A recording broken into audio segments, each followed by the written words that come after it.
Kerajaan akan kaji semula pemberian subsidi telur ayam bagi grade A, B dan C. Ahmad Zahid gesa anak syarikat KKDW berkukuh inisiatif mandiri. Sultan Nazrin Shah gesa kegiatan GISB diperangi habis-habisan. Pemimpin kanan GPS beri amaran kepada PKR agar tidak ganggu keharmonian atas nama demokrasi. SPRM sedang pertimbang untuk panggil Mazir Khalid bagi bantu siasatan kes Wan Bestari Net.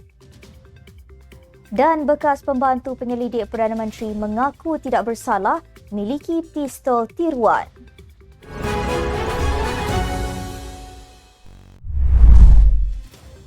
Bismillahirrahmanirrahim. Assalamualaikum dan salam Malaysia Madani. Bersama saya Asma Ismail dalam Nextstep News edisi petang. Jangan lupa ikuti kami di semua platform Nextstep Malaysia.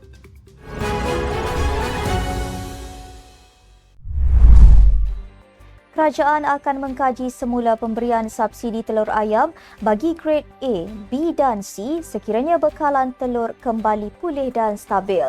Menteri Pertanian dan Keterjaminan Makanan Datuk Seri Mohamad Sabu berkata, penamatan subsidi itu dapat dimanfaatkan untuk pembangunan sektor agro makanan lain yang lebih mendesak.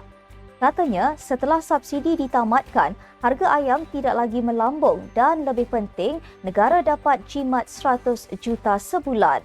Justru beliau berpandangan sudah tiba masanya kementerian mengkaji semula pemberian subsidi telur ayam bagi grade A, B dan C apabila bekalan telur sudah pulih dan stabil.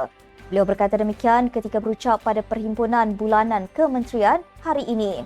Pada tahun lalu, kerajaan memperuntukkan 927 juta bagi subsidi telur ayam. Anak syarikat di bawah Kementerian Kemajuan Desa dan Wilayah KKDW digesa untuk memperkukuh inisiatif mandiri dengan mengurangkan kebergantungan kepada peruntukan kerajaan. Menterinya Datuk Seri Ahmad Zahid Hamidi yang mengambil contoh kejayaan Felcra menjana keuntungan boleh agih berjumlah 129 juta berkata, setiap agensi perlu mencari pendapatan sendiri melalui sektor-sektor seperti bioekonomi, tenaga yang boleh diperbaharui dan pendidikan berorientasikan perniagaan. Beliau juga mencadangkan Majlis Amanah Rakyat MARA memperkukuh inisiatif pendidikan dan latihan berorientasikan perniagaan. Manakala Rizda pula disaran memperkenalkan produk pertanian premium untuk pasaran antarabangsa. Ogos lalu Ahmad Zahid berkata anak syarikat agensi KKDW yang tidak memberikan keuntungan akan ditutup dan digabungkan. Cadangan kepada Kementerian Keuangan itu dalam usaha drastik mengurangkan beban keuangan kerajaan dan menstruktur semula anak syarikat di bawah agensi kementerian. Menteri Besar Perak Saarani Mohamad berkata, Sultan Perak Sultan Nazrin Shah menggesa supaya kegiatan GISB diperangi habis-habisan kerana ia menyimpang daripada ajaran dan akidah Islam. Menurutnya, gesaan itu dibuat selepas laporan lengkap yang disediakan oleh Jabatan Agama Islam Perak Jaib K telah diteliti. Katanya, laporan itu turut mengenal pasti beberapa kumpulan di Perak yang dikhawatiri terlibat dalam ajaran sesat itu. Pada 4 Oktober lepas, media melaporkan Saarani menyatakan bahawa segala tindakan berkaitan GISB hanya boleh dilaksanakan setelah laporan mengenai kegiatan syarikat tersebut yang disediakan oleh Jaib K dipersembahkan kepada Sultan Nazrin. Sementara itu, Saarani menegaskan bahawa isu itu juga akan diperincikan dalam mesyuarat Majlis Kebangsaan bagi hal ehwal agama Islam Malaysia MKI untuk tindakan susulan. Pemimpin kanan Gabungan Parti Sarawak Abdul Karim Rahman Hamzah memberi amaran kepada PKR negeri itu supaya tidak mengganggu keharmonian atas nama demokrasi selepas mengumumkan rancangan untuk bertanding pada PRN akan datang. Katanya menerusi laporan FMP, beliau tidak akan membantah PKR untuk bertanding dalam pilihan raya dan mengadakan jelajah di seluruh Sarawak bulan depan menjelang PRN. Bagaimanapun, Sarawak perlu memikirkan terlebih dahulu sama ada tindakan mereka akan menimbulkan ketidakharmonian dalam kalangan rakyat Sarawak. Ditanya sama ada perkembangan itu boleh menjejaskan hubungan GPS dengan PH di peringkat persekutuan, Karim berkata ia adalah soalan yang harus dijawab oleh pemimpin tertinggi PH. Menteri Negeri itu menegaskan bahawa Malaysia adalah negara demokrasi dan GPS tidak akan menghalang sekutu persekutuannya daripada bertanding dalam pilihan raya Sarawak akan datang.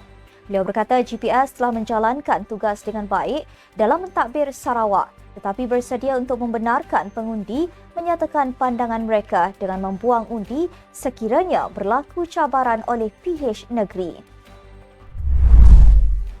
Sumber mendedahkan Suruhanjaya Pencegahan Rasuah Malaysia SPRM kini dalam pertimbangan untuk memanggil bekas Menteri Pendidikan Mazir Khalid bagi membantu siasatan kes Wan Bestari Net yang membabitkan sebuah syarikat yang dilantik oleh kementerian untuk menyediakan perkhidmatan jalur lebar kepada 8,000 sekolah didakwa membuat tuntutan palsu. Sumber yang enggan namanya didedahkan itu berkata kepada sebuah portal, nama Mazir turut tersenarai bagi membantu siasatan. Baru-baru ini SPRM menjalankan siasatan ke atas projek One Bestari Net yang dianugerahkan oleh Kementerian Pendidikan kepada YTL Communications Sdn Bhd pada 2011 atas dakwaan pembayaran untuk tuntutan palsu. Program 4.47 bilion itu yang dianugerahkan melalui tender terbuka bertujuan untuk melengkapkan lebih 10,000 sekolah di seluruh negara dengan perkhidmatan jalur lebar dan mewujudkan persekitaran bilik darjah maya. Ketua Pesuruhjaya SPRM Tan Sri Azam Baki ketika dihubungi berkata beliau tidak menolak kemungkinan pihaknya akan memanggil Mazir dan Muhyiddin untuk merekodkan kenyataan mereka berhubung kes itu. Ditanya maklumat terkini kes itu, Azam berkata penyiasat SPRM sedang berusaha untuk mengesahkan tuntutan bulanan yang dibuat oleh syarikat tersebut. Bekas pembantu penyelidik Perdana Menteri Muhammad Yusof Rota mengaku tidak bersalah di Mahkamah Magistrate atas pertuduhan memiliki 2 pucuk pistol tiruan. Dia membuat pengakuan itu di hadapan Magistrate S. Majeswari. Pertuduhan dilakukan mengikut Seksyen 36-1 Akta Senjata 1960 yang memperuntukkan hukuman penjara tidak lebih setahun, denda sehingga RM5,000 atau kedua-duanya jika sabit kesalahan. Mengikut kertas pertuduhan, 2 pucuk pistol tiruan ditemui padanya dekat kondominium Sanada Kiara di Jalan Bukit Kiara pada 9.25 pagi 6 September lalu. Yusof diwakili Peguam Rafiq Rashid Ali manakala pendakwaan dikendalikan Timbalan Pendakwa Raya Sabri Uthman. Mahkamah menetapkan sebutan semula kes pada 12 November ini. Sekian untuk edisi petang ini. Ikuti perkembangan semasa isu-isu panas politik Malaysia setiap hari hanya di Netstat News. Jangan lupa untuk follow Facebook Netstat Malaysia dan subscribe YouTube Netstat TV. Netstat Malaysia bersama melangkah dengan yakin. Saya Asma Ismail. Assalamualaikum dan salam sejahtera.